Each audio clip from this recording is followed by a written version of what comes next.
Welcome to Vertical Football, and this is the game week preview show, and this is the match week 11 of the Premier League.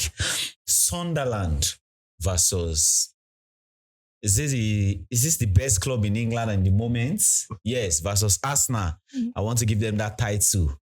Arsenal versus Sunderland. How are you seeing the match? Looking at the performance from Arsenal in recent match. Arsenal have been consistent, and they have been good, and we all know that. Yeah.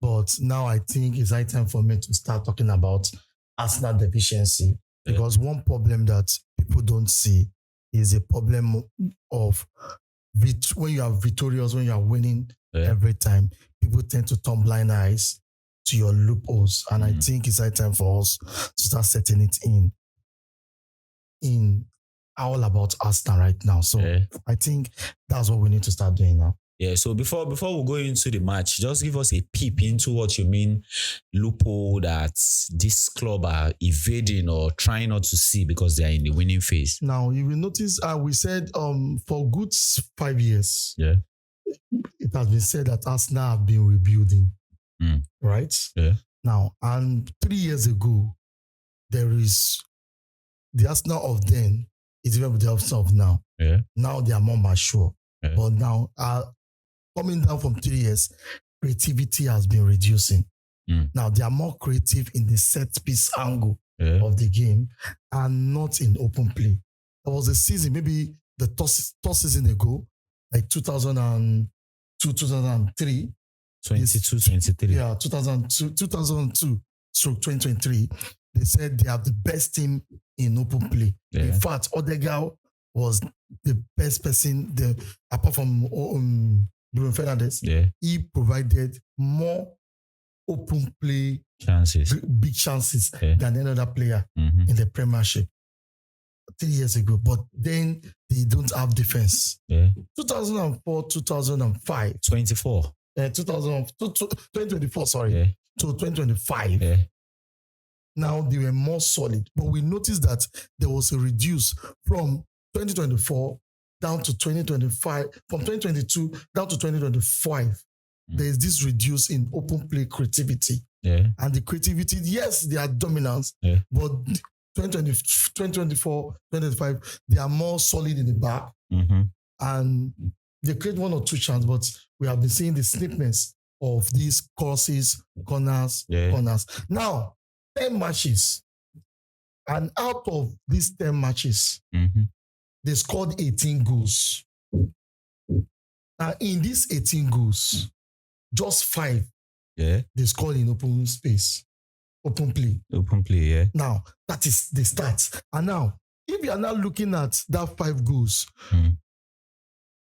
3 of that 5 goals came from Leeds United, or 2 came from Leeds. The rest, against Manchester United, same thing. Against Liverpool, they didn't score because they couldn't break. Liverpool did not give them the chance to do the old set piece paparazzi. And now it has becoming alarming. Yes, I have said it time and time that who cares? You are winning, but you can't rely on just one form of play if your players are not open to be more creative. It's like, and what I'm saying that creativity is reduced in Arsenal now. Let me just start with that first. I get the viewpoints where you're coming from. And I understand that this, as a team, when me and Casey were speaking about it, when you are going through the best time of your life, it's almost close to the human thing to want to let go of. It's more like we say in the Christendom, count your blessings. That does not mean that the losses are not there, but count your blessings. So I feel like the people in this club are focusing more on, okay, this is what is going right. Let's just keep doing what we are doing, and then we keep getting our result. But one perspective where I see it from why I'm not too much worried about Arsenal, and I know it is a problem, but I'm not so much worried in the sense that if we're looking at in the last 2-3 years, as much as they are still relying on set piece, Arsenal is that team that has either in the first position or the second position that has scored more goals in the Premier League. Yeah, you can't dispute that fact. But the question here is, this is just 10 matches. Mm-hmm. I know Arsenal is first angle or first part of the season, they're always consistent. Yeah, very, very natural. Is that they are second, first or second, or even third, at most, at worst, third. But this time we are saying that you see it, I see it. When you analyze football, you see that this creativity is living. Mm-hmm. You just see it.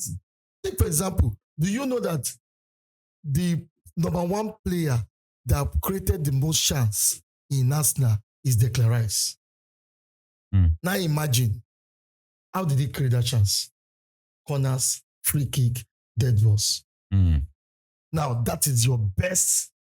That's the best player that created the biggest chance. Second to Saka. Saka have fewer games. But still, Saka play corners too. In the last match, I was expecting a complete penetration because they are not as solid as any other team in the Premiership. They tried to do low block, but we know that Burnley is not known for low blocks.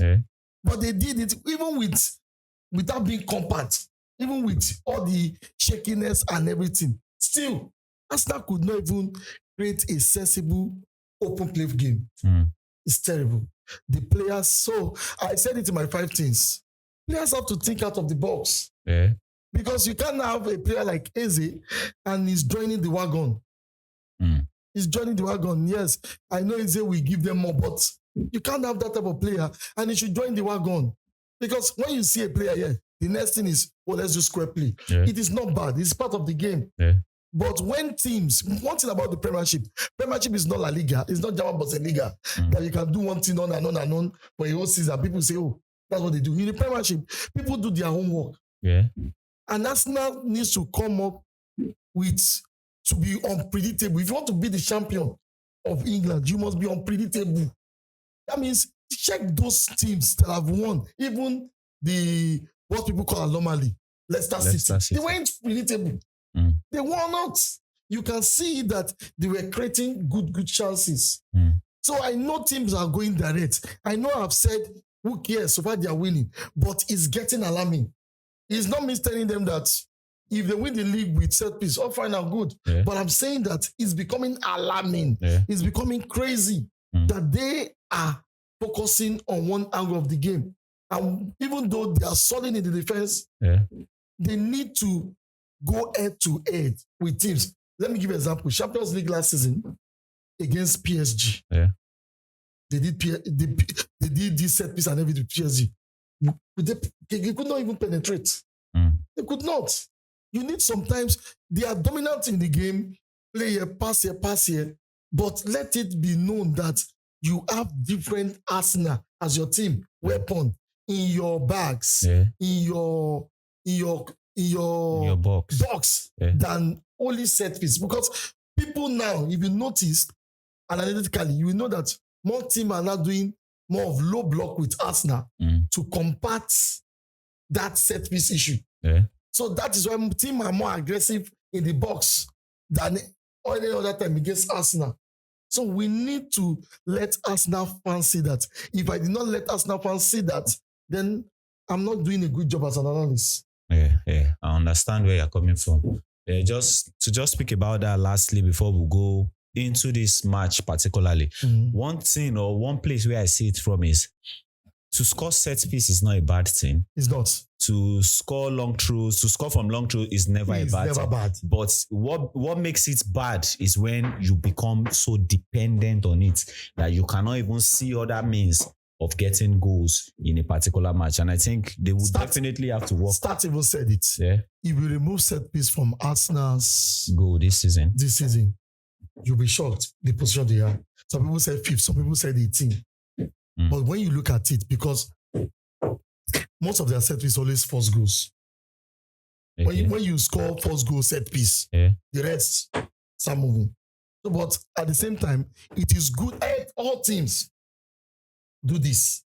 But every team, like even Liverpool, these start to contenders, Liverpool, Man City, Chelsea, at one point they will do corner and everything. But you know teams' dynamics. You know what a team the philosophy of a team by the way they play. And you know, Arteta philosophy is dominate and score by enemies. But at the same time, there will be a time that team will plan for set piece. And when they plan for set piece and you are unable to do against Liverpool, they couldn't do anything. And the moment they couldn't do anything with set piece, the players look dumb. They just be rotating the pass, and they will not take that risk. I'll be shouting, take risk. Yeah. So lastly, just put the last pin on it and let's just speak about it, and then we'll jump into this particular match, Arsenal versus Sunderland. What do you think would have been a cause for that? Where did it take a turn? Because like you have said, at some points in time, they had a player who created more chances from open play goals. Then all of a sudden, it just started coming down slide. Where did you think, or what did you think actually happened? Number one thing is pressure. The first thing, I guess pressure is getting to the Arsenal team, not the players now, but the coach. This is a win or break season, Paqueta. You have to do enemies, you have to bring something on. In fact, when I look at Arsenal fans base, I realize that they're not even asking for big thing, just win a trophy. And I've tried my best to ask questions from every Arsenal fans and say, what is the limit, the least that you expect? And some of them are saying, even though it's FA Cup, just give us something. That's ridiculous. To you now, but to you, it's ridiculous. You don't play 5 seasons chasing the league, and then all of a sudden you want to be FA. We have other people from the point of view that it has to be the Premier League or Champions League or nothing. It just has to be. There are some people are saying that. But some fans are just like, let's just have FA Cup to calm the weather. The next season we can also go again. But I believe what is causing this thing is, number one, the pressure. The pressure is getting to Arteta. Number two is the fact that Arteta have tried everything he knows as a coach. He has played positional base. He has exhausted every idea. I know, I don't bloody care what anybody says. This is my own point of view though. So I don't care. But he have exhausted everything he has. Do you know how many coach in the Premier League consult their defensive coach, set piece coach, and all the other coach? How many? You rarely see none. But Arteta do that. In fact, nobody know the set piece coach of Manchester United or Arsenal or Liverpool or Chelsea. But I know Arsenal set piece coach. I know their defensive coach. It's not because I am into Arsenal, but sometimes it's not bad, but sometimes it shows that he has lost every idea he has. He has used it. What he wants is, I just have to win. I guess that's number two. And the last thing, the third thing is that the type of players they have. Arsenal type of players that they have right now. I stand to be corrected, but in Arsenal team, they're a little bit above average, which is not actually bad. Arsenal fans will break your head for that. Who cares? They're a little bit above average, and there are only few special players in that team. And you cannot give what you don't have. Martinelli. The way you remember Martinelli, what comes to your head, you know. Arsenal fans can answer that. Trossard, you just know. Maybe Saka is that superstar that you all know. But the guy is injured. But the guy is injured. Then we have Eze, a little bit above average. Right? Check them out. Okay, Sublimendi. Exceptional. Now, few players, but other department, what do you see? We have the good pairing, the sink at the back. Not bad. But when you look at other places too, the players cannot give you more. Sometimes it's the players that want to just move out, do everything to make things happen. And sometimes you have some players that they will just do the magic and say, I just want to do this magic. And that's what I think. You can't give what you don't have. Most of the players don't really have that. Yeah, so I think that's they have to like take it and buttress it and see what they feel about that. Yes, you So can just see that. Let's go into this particular match: Sunderland versus Arsenal. Mm. How do you see Arsenal setting up in this particular team in this particular match? I believe that Arsenal is going to set up the same way, 4-2-3-1, Yeah. and on the build-up they are going to either use 2 at the back, 3 midfield, and maybe 5 or 6 at the front. Who cares? Yeah. That's what they do. They use 3 at the back, 2 in the midfield, then 5 on the ball, and 4-4-2 in defense. That's what they do naturally. Yeah. Because Sunderland will be more of they have high intensity. We can see in their previous matches they have high intensity. They also take that risk of creating chances in open play. Sunderland is more of the team that, if a lot of people do see Sunderland, it's more of a team that they are very, very hardworking. Yeah. And that is the test for Arsenal in this game. So I see Arsenal doing the same thing, 4-2-3-1, 4-2-3-1 formation, and on the ball they do 3-2-5 or 2-3-6 or 2-3-5. 2-3-5. And 2-3-5, sorry. And that's what they do more often. And that is what I'm expecting. Total dominance, the same way I said it on the last match. They are going to dominate. They are going to dominate. Pass the ball around, recycle the ball. It is normal for Arsenal to dominate against team like this. So that's it. So, looking at Sunderland playing Chelsea, or the way they played against Chelsea, Manchester United, you find out to some extent they can come up with an idea of just going to sit 5 at the back. Yes. Unexpectedly. Something that you would not naturally see them do. So in this situation, if that goes the case, what do you think makes the difference for Arsenal? As usual, I will tell people that anything that want to play Arsenal, we surely, most team, not the big teams now, most team will surely want to go 5-man defense. I guess Sunderland, Crystal Palace did the same thing too. Most team want to do 5-man defense because they're going to be attacking you with 5 players and the 6-man run through. So they're going to be doing that. That is what we expect from Arsenal. But Sunderland are quick on transition too. When you note a team that have intensity, one good thing about team with intensity is that they will surely find a way. They commit 4 players when they want to do a transition. Exactly, 4. Like 4 players that are just running and waiting for the ball to just go ahead of them. That's what they do. And I think they understand that this is the Premier League. And they want to put off all their foot down to make sure that things work. So I will not expect less from Sunderland because that is how they have been playing. So I don't see them towering like Crystal Palace and co. All right. So let's go to the final part of it, which is the prediction. Are you seeing orders, like Linko would say, 5-0, 6-0? Arsenal don't humble me.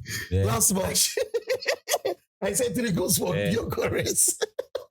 No, when he scored the first goal, I was actually thinking, here we go. But that first goal, do you think the ball was meant for him? In this part of the play, you just score a goal. That's what everybody wants it to be. Just get into the box. Because it was total hard work and just concentration. Even if it is a drop ball, just kick it. Just make sure it goes into the net. Good. So, Arsenal have showed me many times that the last time they did 5-0 or 5-1 or 5-0 or 5-1 was against Leeds United. This time I don't see them. I want them to score goals because this season, their season may end up leading to goal difference or maybe 1 point or 2 points. Because if other teams start yelling and there's a chase, what will help them the most is their good starts. So I'm seeing a 3-1. I can't but I don't want to shake this feeling off that Sunderland will score.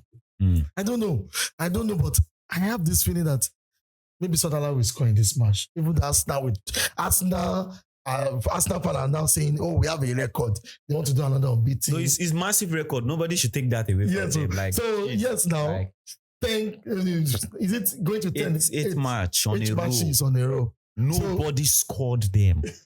So that's madness. That's massive. Yes, so I guess Arsenal want to fight all their best that this people should not score. Yeah. But I have this strange feeling that Sunderland will score a goal.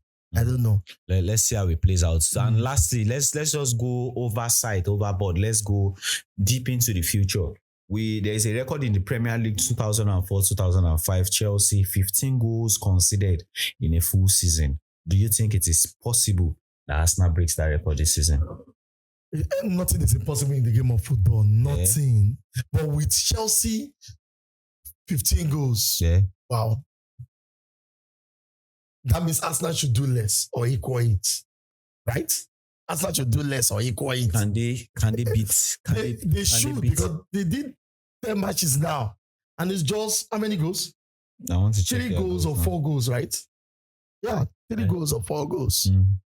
Wow. It is possible. Arsenal can actually do this.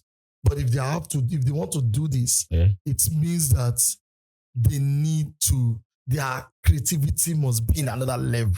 I'm telling you, that section of that era, we are very, very forward-driven team. Yes, the defense was good, but the form of defense is attack. When you attack opponent to a position of cower, to a position where they look like a coward, nothing is impossible. Yeah. So they'll stick with that. Let's see how it goes. It's going to be a very interesting and long season. This is just game week 11 when they play this particular match. So thank you very much, guys, for staying with us. This is brought to you by Vertical Football. And what is it that you think about this particular match? And what are your thoughts about Arsenal and how the season is unfolding for them? Please drop it in the comment section and let's talk about it. Till we see you some other time. Namaste. Thank you.